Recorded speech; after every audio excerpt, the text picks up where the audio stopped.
11వ తారీఖు జరగబోయే కడప మేయర్ అభ్యర్థికి సంబంధించిన ఎన్నిక ఏ విధంగా ఉండబోతోంది, వైసీపీ తరపున మేయర్ అభ్యర్థిగా ఎవరు ఉండబోతున్నారు అని మనతో మాట్లాడడానికి మాజీ డిప్యూటీ సీఎం అలాగే కడప వైసీపీ నగర అధ్యక్షుడు అమ్జద్ బాషా మనతో ఉన్నారు. సార్ చెప్పండి, నగర అధ్యక్షుడిగా ఇప్పుడు ఈ మేయర్ ఎన్నికకు సంబంధించి మీకున్న 39 మంది కార్పొరేటర్లో ఎవరికి అవకాశం ఇవ్వబోతా ఉన్నారు, ఎంతమంది ఆశావాహులు ఉన్నారు?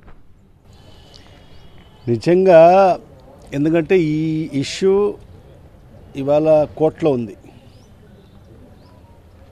ఏంటంటే అది కోర్టులో ఇంకా తెగలేదు కాబట్టి రేపు కోర్టులో తెగబోతుంది. ఆ కోర్టులో ఏమని డిసిషన్స్ వస్తుందో దాన్ని బేస్ చేసుకొని మరి ఖచ్చితంగా వైఎస్ఆర్ కాంగ్రెస్ పార్టీ అనేది ఒక కుటుంబం. ఇవాళ వైఎస్ఆర్ కాంగ్రెస్ పార్టీకి సంబంధించిన మన కార్పొరేటర్లు ఎవరైతే 39 మంది ఉండారో వాళ్ళందరూ కూడా కుటుంబం లాంటి వాళ్ళం. కుటుంబంలో అందరూ కూడా కలిసిమెలిసి ఉంటాం. ఎందుకంటే ఇక్కడ అడిగే హక్కు ప్రతి ఒక్కరికి ఉంటుంది. కానీ వైఎస్ఆర్ కాంగ్రెస్ పార్టీ నాయకులందరూ కూడా ఒక కుటుంబ సభ్యులు కాబట్టి వాళ్ళందరూ కూడా నిబద్ధత ఉంటారు.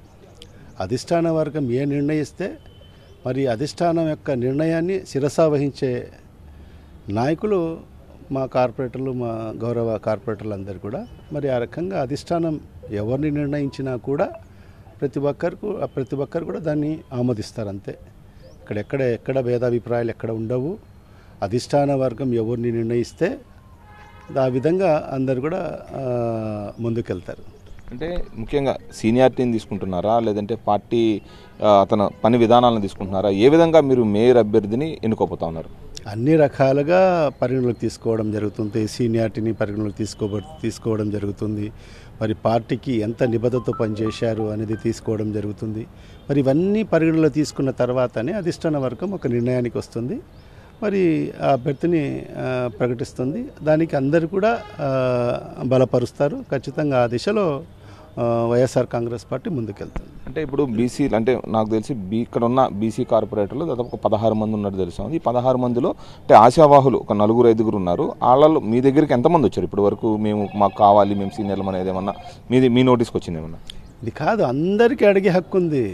ఇది ప్రజాస్వామ్య దేశం. ఇది ప్రజాస్వామ్యంలో ప్రజాస్వామ్యబద్ధంగా జరుగుతున్న ఎన్నిక కాబట్టి అడిగే హక్కు ప్రతి ఒక్కరికి ఉంది. ఎందుకంటే వాళ్ళు పార్టీలో పనిచేశారు, పార్టీ కోసం పనిచేశారు, ఎన్నో సంవత్సరాలుగా పార్టీ కోసం పనిచేశారు, పార్టీ బలోపేతం కోసం పనిచేశారు. మరి అలాంటి వాళ్ళకి అడిగే హక్కు ఉంది. ప్రతి ఒక్కరు కూడా అడిగే హక్కు ఉంది. అందరూ అడుగుతారు. కానీ అధిష్టానం అనేది ఒకటి ఉంది కాబట్టి అధిష్టానికి లోబడే మనం అందరం కూడా వివరించుకుంటాం. కాబట్టి ఇక్కడ చాలామంది ఏదో భావించుకుంటున్నారు, ఏదో వాళ్ళ పావులు ఇక్కడ జరుగుతాయి, ఏదేదో ఊహించుకుంటున్నారు, పగటి కళలు కంటున్నారు. కానీ ఆ పగటి కళలు ఎప్పటికీ నెరవేరవు. వైఎస్ఆర్ కాంగ్రెస్ పార్టీ అనేది ఇది పెద్ద కుటుంబం. ఈ కుటుంబంలో ఖచ్చితంగా అందరూ కూడా ఒక కుటుంబ సభ్యులుగా మనం మెలగడం జరిగింది. మరి అదే తరహాలో మనం ముందుకెళ్తాం. ఎందుకంటే ఎన్నో కష్టాల్లో కూడా వైఎస్ఆర్ కాంగ్రెస్ పార్టీ మా నాయకులందరూ కూడా సంఘటితంగా ఉన్నాం, పోరాడాం, మరి అధికారంలోకి వచ్చాం. మరి ఈరోజు మళ్ళీ ప్రతిపక్షంలో ఉన్నాం, మళ్ళీ పోరాడుతూనే ఉన్నాం. ఖచ్చితంగా రాబోయే రోజుల్లో మళ్ళీ అధికారంలోకి వస్తాం. అయితే 11వ తారీఖు అంటే ఇంకా 3 రోజులు ఉంది టైం. 3 రోజుల్లో మీ కేడర్ అందరూ, కార్పొరేటర్ అందరూ కూడా విప్ జారీ చేయబోతా ఉన్నారా? విప్ అధికారాలు అంటే ఎవరికి ఉన్నాయి? అంటే మీకు జిల్లా నగర అధ్యక్షుడిగా మీకున్న విప్ అధికారం జారీ చేసేవి, లేదంటే అథెంటికేషన్ ఎవరికైనా ఇస్తారా? విప్ జారీ చేస్తారా అసలు? లేదా అది ఇంకా నీకు రేపు కోర్టు నిర్ణయం ఉంటుంది. రేపు కోర్టు నిర్ణయం ఉంది.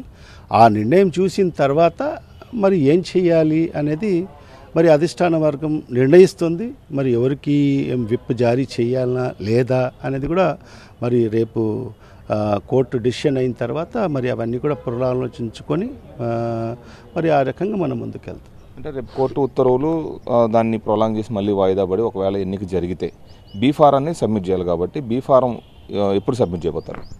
అదే మనకు ఒక రోజు టైం ఉంది కదా. రేపు కోర్టు నిర్ణయం వస్తుంది. మళ్ళీ ఎల్లుండి 10వ తేదీ ఉంది. 11వ తేదీ మనకు ఎన్నిక ఉంది. ఇక్కడ నామినేషన్ దాఖలు చేసేది ఏమి ఉండదు. ఇక్కడ ఈ ఎన్నికలు ఏముంటుందంటే బీఫామ్ ఉంటుంది. బీఫామ్ ఎప్పుడైనా అప్పటికప్పుడు కూడా సబ్మిట్ చేయొచ్చు. బీఫామ్ కూడా ఉండదని బహుశా నేనైతే భావిస్తున్నాను. ఎందుకంటే అక్కడ ప్రపోజర్ ఎవరైతే అధిష్టాన వర్గం నిర్ణయిస్తాదో దాన్ని ఇద్దరు ప్రపోజ్ చేస్తారు, అందరూ బలపరుస్తారు అంతే. అక్కడ పెద్ద ఎన్నిక అనేది సీక్రెట్ బ్యాలెట్ అనేది ఏముండదు. మరి అక్కడ మన అధిష్టానం ఎవరిని నిర్ణయిస్తాదో దానికి ప్రపోజర్స్ ఇద్దరు ప్రపోజ్ చేస్తారు. ప్రపోజ్ చేసిన తర్వాత అందరూ మేము దీన్ని బలపరుస్తున్నామని చెప్పి ఎవరైతే అందరూ చేతులు ఎత్తుతారు, తర్వాత ఎన్నిక అయిపోతుంది అంతే తప్ప ఇదంతా ఒక 15 నిమిషాల పని అంతే. అంటే ఇప్పుడు పార్టీ మారిన అభ్యర్థులు ఉన్నారు మీ దగ్గర 8 మంది, ఇప్పుడు వైసీపీ నుంచి టీడీపీలోకి వెళ్ళిన అభ్యర్థులు. ఒకవేళ విప్ జారీ చేసే అవకాశం ఉంటే వాళ్ళకు కూడా విప్ జారీ చేస్తారా? వాళ్ళకు కూడా ఖచ్చితంగా. అంటే ఎందుకంటే వాళ్ళు గెలిచింది ఏ పార్టీ తరఫు నుంచి గెలిచారు? వైఎస్ఆర్ కాంగ్రెస్ పార్టీ నుంచి గెలిచారు కాబట్టి మరి ఈనాటికి కూడా ఈరోజు వైఎస్ఆర్ కాంగ్రెస్ పార్టీ కార్పొరేటర్లు కానీ వాళ్ళు మనుగడలో ఉండారు కాబట్టి ఖచ్చితంగా ఎవరైతే వైఎస్ఆర్ కాంగ్రెస్ పార్టీ బీఫామ్ మీద గెలిచారో అందరికి కూడా విప్ జారీ చేయడం జరుగుతుంది. మరి దాన్ని కట్టుబడి ఉండాలా లేదనేది వాళ్ళ విజ్ఞతకు మనం వదిలేస్తాము. తర్వాత చట్టం తన పని తాను చేసుకోపోతుంది. మరి ఎవరైతే ఆ విప్ని ఎవరైతే ధిక్కరిస్తారో దానికి చట్టం తన పని తాను చేసుకొని పోతుంది.